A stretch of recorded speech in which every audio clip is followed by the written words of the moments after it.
Hello and welcome to a video looking at America 1920 to 1973. This is for students doing GCSE history with AQA. And today this video is going to be looking at the first unit, which is characterized as the economic boom of the 1920s. There'll be 3 of these videos in total. They'll last about 10 minutes. We're mainly going to be focusing on the content, and then at the end of each video, there will be a couple of questions that you can try yourself at home. These videos give a broad overview, but remember they can't replace all of your revision. So use other stuff, use flashcards, use whatever it is that helps you to revise to get those specific details to push up your answers and to do as best as you can in your GCSEs. So America 1920 to 1973, and we're going to look at the economic boom. Now, when you do your paper, this is what it will look like. So it's got 6 questions, unlike every other AQA paper that has 4, and that's because the first 3 are all about interpretations. So it's difficult to cover interpretation questions on a video like this because it takes quite a lot of leaning in, but we're going to try and do that in a later video.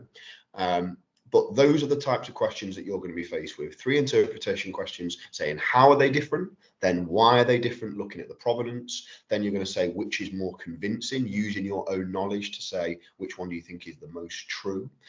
You'll have a little 4 marker that says describe 2 problems, and then 2 more extended writing questions. In what ways were the lives of a group impacted by an event? So, for example, in what ways were the lives of African Americans impacted by the Great Depression?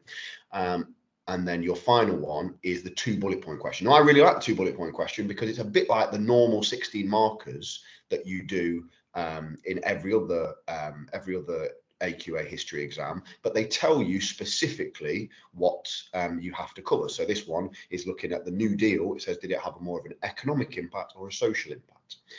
And you have to write a paragraph on each of those before concluding. So let's start off by thinking about who were the Americans. So America was known as the melting pot of the world. There were 100 different nationalities that migrated there by 1900. And by 1920, American society was mainly made up of these different groups. Firstly, Native Americans, the original indigenous Americans, had lived in tribes for thousands of years before white settlers arrived. And if you also studied migration in history, you'll know all about that and the impact that it had on the people there. By 1920, many indigenous people had been forced to live into areas called reservations, incredibly, often very poor areas with high levels of deprivation and low life expectancy. By 1900, there were only 250,000 Native Americans arriving. Another group were the early immigrants. Now, these were white settlers who'd come over from places like Britain, Germany, and Netherlands. And this group were the most powerful by the time we get to our course of 1920. They were known as WASPs, White Anglo-Saxon Protestant. They owned 10% of American wealth. And a lot of people found that if they were migrating to America and they fit into that WASP category, they didn't experience any of the other prejudice that other maybe non-white or maybe Catholic people experience when they moved to America. Third group is African Americans. By the time we get to 1920, there are 10 million African Americans in the USA.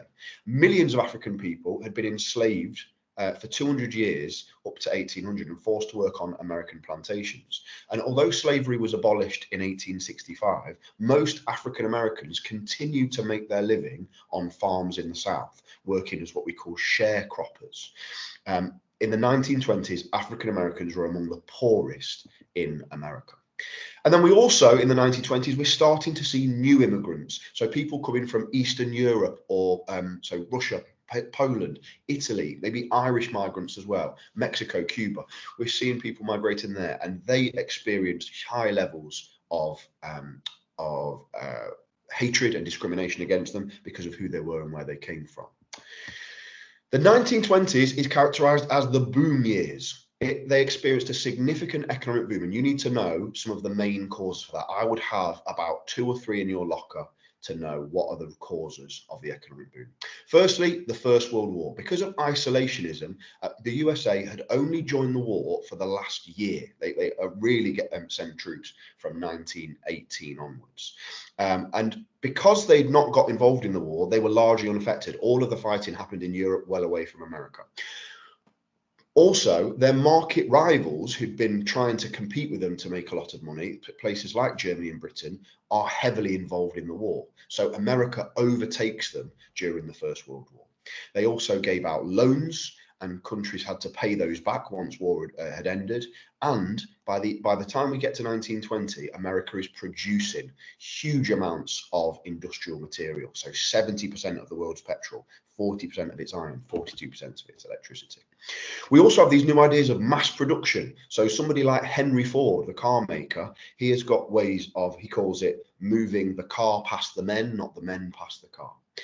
So he's got these factories, rather than teams working on building one car at a time, factories can make things much quicker, and it massively pays off.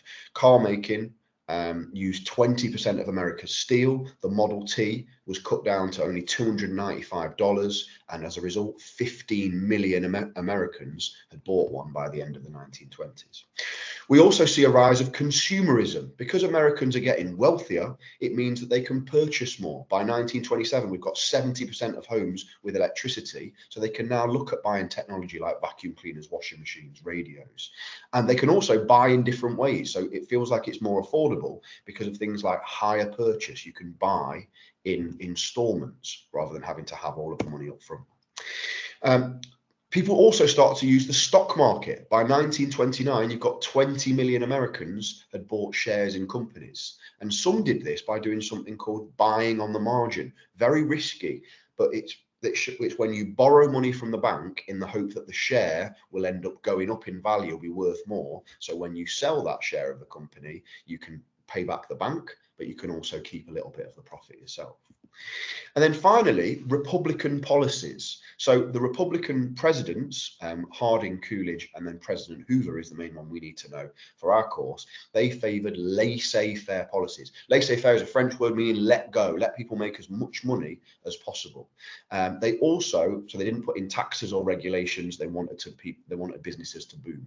They also introduced tariffs like the Ford-Macumber tariff that made foreign goods expensive to encourage people to buy from America. And we're going to see later how that in some ways backfired. The Roaring Twenties is what they became known as because it's a time where people have so much more freedom created by the wealth they have. So sport becomes really important. You've got the New York Yankees, probably still the most famous baseball player in history, Babe Ruth, earning $80,000 a year in the 1920s, over 7 million today. Radio becomes successful, linked in with sport as people listen to things like the baseball and boxing. We see here that 60 million people listened to a world heavyweight boxing match in 1927. The music was dominated by jazz, and that originates from the South's African-American musicians. So people like Duke Ellington, Louis Armstrong, Bessie Smith, they're making big money from jazz. And this is important because we need a bit of like nuance in our answers. We can't just say that all African-Americans didn't experience the boom, because a very tiny percentage did. Although there were some really sad stories amongst that, like Bessie Smith, she was incredibly successful as a jazz musician, but when she was in a car crash, she wasn't taken to a hospital because it was just for white people, and ended up dying. The dancers, things like the Charleston that you might have seen on programs like Strictly, still popular today in some parts, they become linked in with jazz music of the time. And this period of black culture taking over and showing and becoming really popular is called the Harlem Renaissance. Cinemas are also the popular form of entertainment in the 1920s. 100 million people go each week to see stars like Charlie Chaplin, Laurel and Hardy. And in 1927, you see the first talkies coming out. So we know movies, we had that before, of people being able to see moving pictures. But before that, they would have been silent. And now the first talkies came out. Even so, cinema could, even though it was an amazing thing that brought people together, it also divided society, because some people felt, older conservative people felt that cinema was showing stuff like that was inappropriate for the younger generation, was maybe corrupting them. So the Hays Code was brought in, which did things like ban nudity. And if there was a a kissing scene on the screen, it could only be there for 3 seconds. Finally, for the Roaring Twenties, women in northern cities had so much more freedom than they'd ever had before. Before, they would have to go out with a male chaperone if they weren't married. Instead, things start to change. They get the vote in 1920. Particularly after lots of women during the First World War had proven themselves, not that they needed to, by working in roles that had been where the men had gone off to war.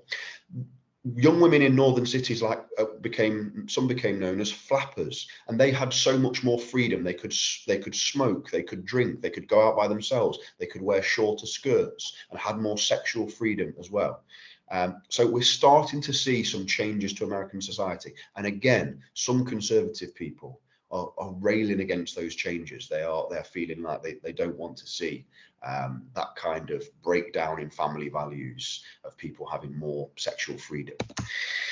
Prohibition is a key part of our 1920s course, and I think one that most students tend to really enjoy and remember. So in 1920, the Volstead Act banned the production and sale of alcohol, and this was called Prohibition.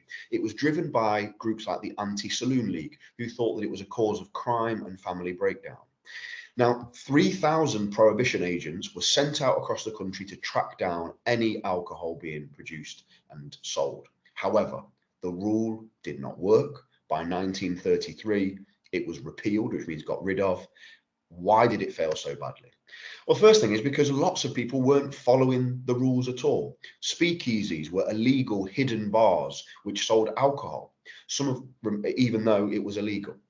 Some of that alcohol was bootlegged, brought in from abroad, and that created a whole black market to get hold of illegal alcohol. And some drank moonshine, which was homemade alcohol, things like ethanol, because people were so desperate to get hold of any kind of alcohol. This was really dangerous. In 1926, there were 800 deaths from alcohol poisoning. Speakeasies were often run by organized criminals, gangsters like Al Capone, pictured on the right. Capone operated out of Chicago, and he was able to make money doing things like running the speakeasies, like racketeering, which is where a gangster would say to a business, "We will smash up your shop, your business, if you don't pay us not to do so." And this really came to the forefront in 1929 in the Valentine's Day Massacre, where there was a turf war between Capone and Bugs Moran's gang to see who could supply alcohol, and it led to the deaths of 7 million of Bugs Moran's gang. Those pictures shocked America and showed that Prohibition was perhaps causing more issues than it was solving. By 1930, there were 200,000 speakeasies across America, and when Roosevelt became president in 1933, one of his popular first moves was the Beer Act, which ended Prohibition. Right, last couple of slides to look at. Who missed the boom is our last content. So not everybody experienced the money of the 1920s. African Americans were treated as second-class citizens. There were 61 lynchings in 1921. In the South, Jim Crow laws segregated African Americans from the rest of the population. By 1925, the Ku Klux Klan, or the KKK, it had membership of 5 million people. And that organization was completely ran on the basis that African Americans are lesser citizens than white people. They were also, many of the leaders of the KKK at this time were high profile in society. They were police officers, they were politicians. So particularly dangerous for African Americans. As a result of this, and for economic reasons as well, 2 million African Americans left the South and headed north for work.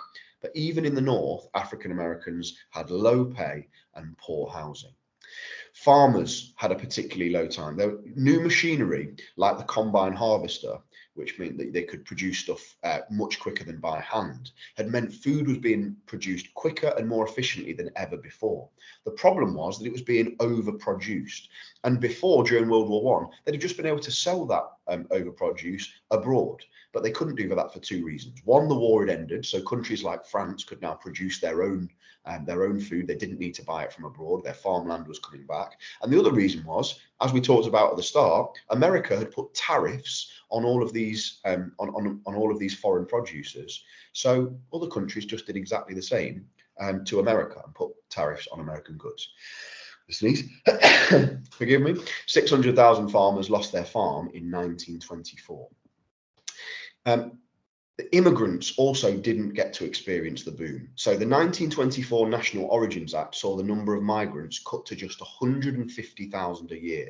And a lot of the fear of migrants was created by the Bolshevik Revolution. So when the communists took charge in Russia in 1917, there was fear that communism was going to spread throughout the world and into America. This was called the Red Scare. And as part of the Red Scare, the Palmer Raids done by Alexander Palmer saw 6,000 people suspected of being communist arrested, and 500 were deported from America. The Red Scare also saw a really sad moment where Sacco and Vanzetti, two Italian migrants, were executed in 1927 for an armed robbery that they had an alibi for. It seems very unlikely that they committed that crime, but their alibis were from fellow Italian immigrants and so were not respected.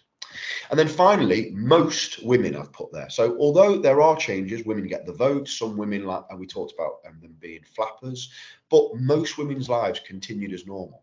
And most women, particularly in the South, had to be supporting with their families' farms, had to support with their husband's work alongside raising a family.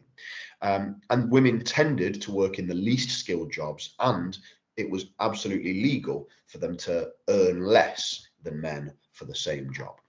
So if you want to have a go at some practice questions, I've got questions 5 and 6 for you to have a look at.